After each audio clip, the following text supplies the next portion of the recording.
নির্বাচনের পূর্বে বিজেপি যে প্রতিশ্রুতিগুলো দিয়েছিল সেই প্রতিশ্রুতি পূরণে ব্যর্থ দাবি করলেন আইএসএফ বিধায়ক নওশাদ সিদ্দিকী। যেভাবে ভোটের সময় প্রচার চালিয়েছিল, একদিকে তৃণমূলের দুর্নীতি, এই দুর্নীতির অবসান ঘটুক, অপরদিকে বিজেপির প্রতিশ্রুতি, এই দুটো মানুষ গ্রহণ করে নিয়েছিল। ফলে ব্যাপকভাবে বিজেপিকে ম্যান্ডেট দিয়ে নিয়ে এসেছে। সর্বপ্রথম যে ধাক্কাটা খেয়েছে শ্রমজীবী খেটে খাওয়া মানুষ তথা হকাররা। হকারদের জীবন জীবিকা বিপন্ন করে তুলেছে বিজেপি সরকার 100 দিনে। তাই নয়, লক্ষ্মী ভাণ্ডারের পরিবর্তে অন্নপূর্ণা যোজনার কথা বলা হয়েছিল, যে আপনার প্রত্যেকটা মহিলাকে 3000 করে দেওয়া হবে। আর যতদিন এগোচ্ছে এই সরকারের বয়স হচ্ছে, নতুন নতুন নিয়মের ফাঁদে ফেলে যারা বিগত দিনে লক্ষ্মীর ভাণ্ডার পেতেন, এই ধরনের মহিলারাও আজকে বঞ্চিত হচ্ছে। 200 ইউনিট বিদ্যুৎ বিনামূল্যে দেওয়ার কথা বলেছিল প্রতিশ্রুতিপত্রতে, 100 দিনে সেটাও কার্যকারিতা করতে পারেনি। ওর পরিবর্তে সোলার লাগানোর নিদান দিচ্ছে।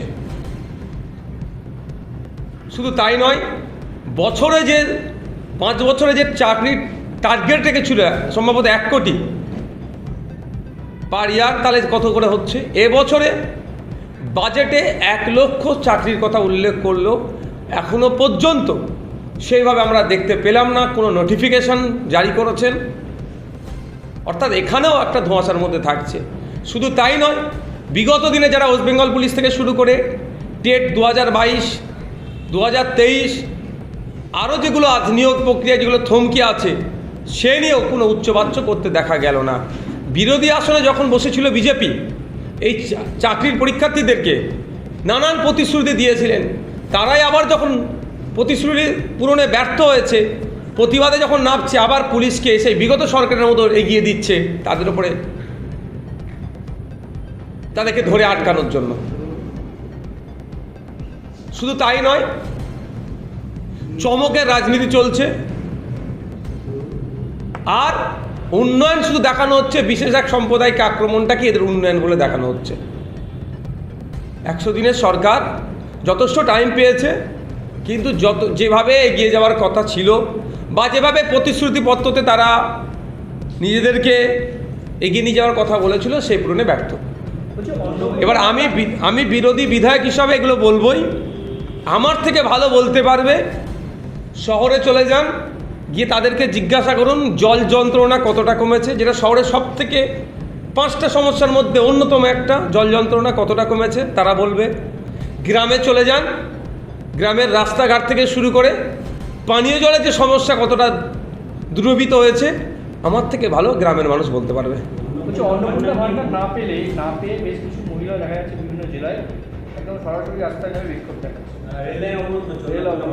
দেখুন, আমি প্রত্যেকটা ডেমোক্রেটিক ওয়ে যে প্রোটেস্ট হয় সেগুলোকে আমি স্বাগত জানাই। আমি সেখানে ফিজিক্যালি না থাকতে পারলে মেন্টালি থাকি। কথা হচ্ছে, প্রতিশ্রুতি দিয়েছিলেন যখন বিরোধী আসনে বসেছিল বিজেপির পক্ষ থেকে। বিজেপি এখন শাসকের আসনে বসেছে, প্রতিশ্রুতি পূরণে ব্যর্থ হয়েছে, ফলে মানুষ প্রতিবাদ জানাচ্ছে। আমি একটা কথা হাউসের মধ্যে বলেছি, আজকেও বলছি, যে সার্ভে করা হোক, যারা পুরুষ নাকি অভিযোগ পুরুষ অনেক ঢুকে বসে আছে, কত আছে, তাদের বিরুদ্ধে অ্যাকশন নেওয়া হোক। তাদেরকে বাদ দিয়ে যেভাবে প্রতিশ্রুতি দিয়েছে ওভাবেই প্রত্যেকটা মহিলাকে 3000 টাকা অন্নপূর্ণার যোজনার মাধ্যমে তাদেরকে দিতে হবে, এটা আমার দাবি।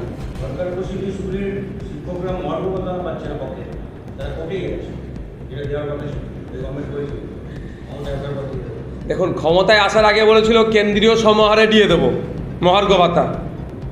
ক্ষমতায় আসলো, বাজেট দেখলাম, সেখানে একটা পার্সেন্টেজ ইনক্রিজ করার কথা বললো এবং লং টাইম দিল, এতদিন পরে দেবো। কিন্তু আমরা বারবার বলেছিলাম যে কেন্দ্রীয় সমাহারে দিতে হবে এবং সুপ্রিম কোর্টে যে নির্দেশনা আছে সেটা দিতে হবে। আজকে সেটা পূরণও ব্যর্থ হয়েছে, সেজন্য যেতে বাধ্য হচ্ছে সরকারি কর্মচারীরা। চিনির দাম হুট করে বাড়ছে, নিত্যপ্রয়োজনীয় দ্রব্য হচ্ছে চিনি। গত 1 সপ্তাহে 20 টাকা দাম বেড়ে গেছে। দেখুন,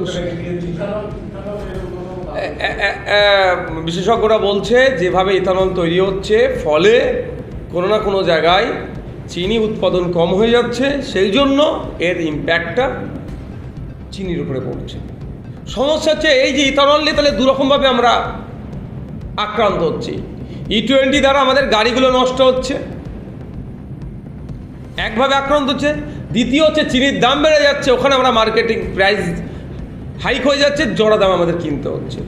সরকারের কাজটাই কি?